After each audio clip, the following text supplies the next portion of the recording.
Yang tidak memakai masker bisa dilayani.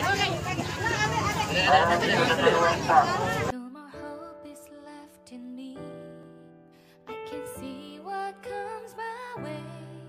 Di tengah carut-marutnya tata kelola niaga perdagangan minyak goreng, sehingga berakibat kelangkaan minyak goreng terjadi di mana-mana. Pemandangan memilukan terjadi di berbagai wilayah negeri. Masyarakat terpaksa mengantri untuk membeli minyak goreng. Ibu-ibu, para pedagang gorengan dan masyarakat yang menggantungkan hidupnya dari berbagai macam usaha makanan olahan yang pengolahannya menggunakan minyak goreng, harus rela mengantri berjam-jam demi mendapatkan minyak goreng, meskipun dalam kapasitas terbatas dengan persyaratan KTP. Sampai ke belakang.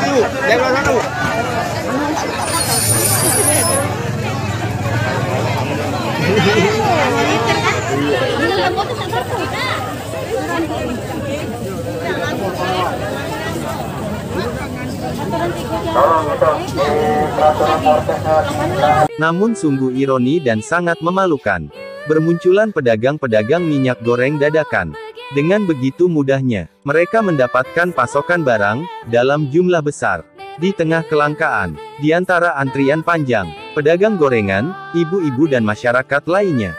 Siapakah mereka? Mereka tak lain dan tak bukan adalah pedagang-pedagang dadakan berbaju parpol. Dengan segala privilege yang mereka miliki, mereka dapatkan berton-ton minyak goreng, yang katanya dibeli dengan harga mahal dan menjualnya kembali dengan harga murah. Dari mana mereka memperoleh barang dagangannya? Biarlah rumput bergoyang yang akan menjawabnya.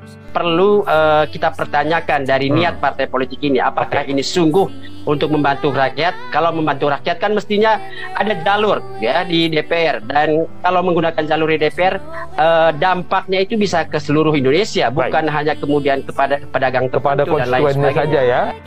Akan tetapi jika ditanya mengapa mereka jual murah, benarkah itu semua demi membela kepentingan rakyat?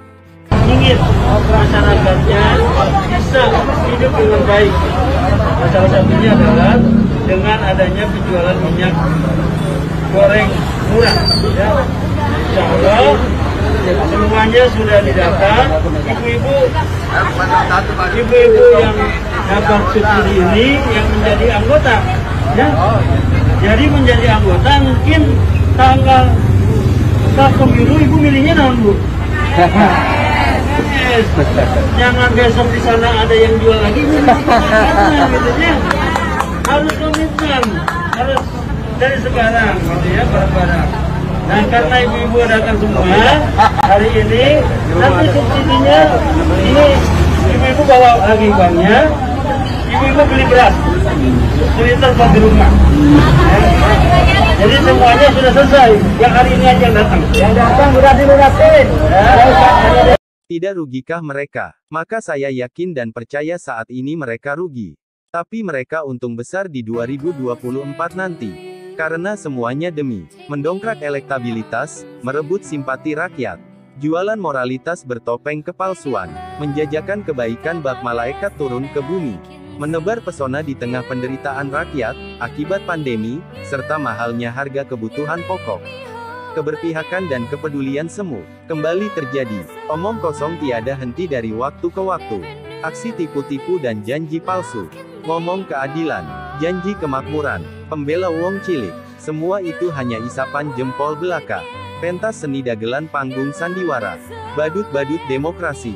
Kejahatan terstruktur, masif dan terorganisir.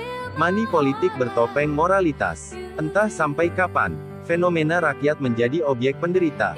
Selalu menjadi korban dari keserakahan dan ambisi kekuasaan. Inilah suasana operasi pasar minyak goreng yang digelar Wakil Ketua Umum Partai Demokrat Edi Baskoro Yudhoyono di Pacitan, Jawa Timur.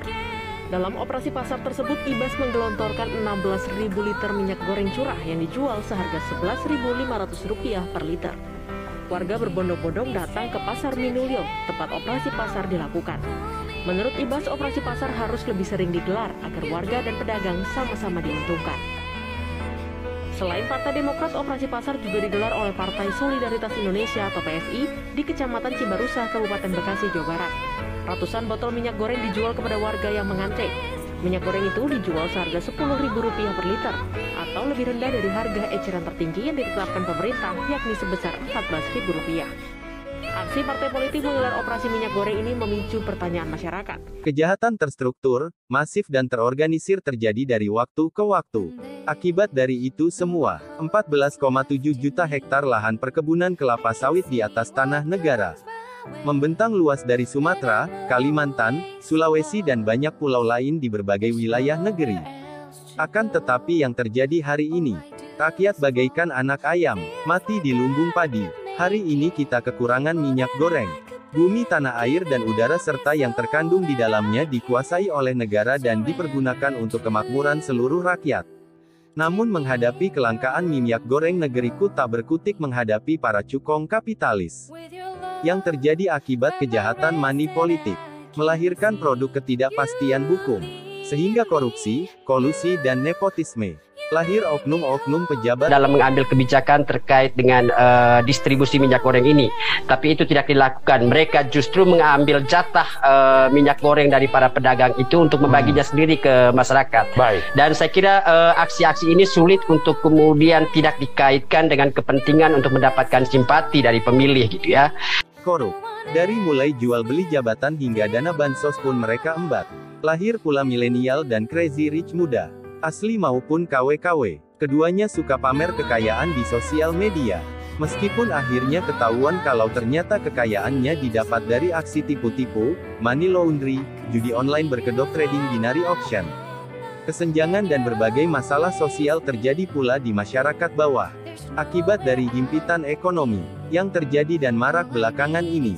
Depresi akibat kesulitan hidup yang tak berkesudahan berakibat fatal. Orang tua, bapak-bapak, ibu-ibu tega menghabisi anak kandungnya sendiri. Anak menghabisi orang tuanya. Guru ngaji memperkosa santrinya. Gejala homo-homoni lupus, yang kuat menerkam yang lemah. Mulai tumbuh subur. Tidakkah kalian sadari, wahai penguasa, wahai para wakil rakyat, sesungguhnya dari rakyat kalian berasal, dan kepada rakyat pula lah kalian kembali, bukan ke Cipinang, bukan Sukamiskin, bukan pula Gunung Sindur.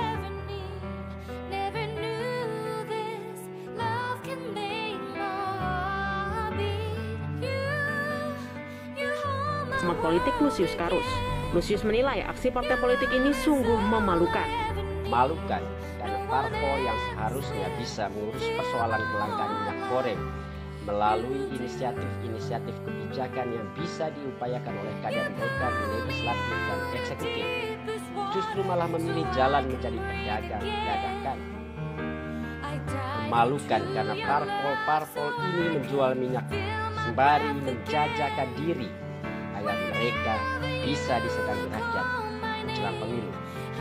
Dengan demikian aksi jual minyak goreng yang dilakukan parpol-parpol justru menghina fungsi parpol yang seharusnya tampil sebagai pejuang kesejahteraan rakyat melalui inisiatif kebijakan-kebijakan yang dampaknya tidak hanya dirasakan sesaat.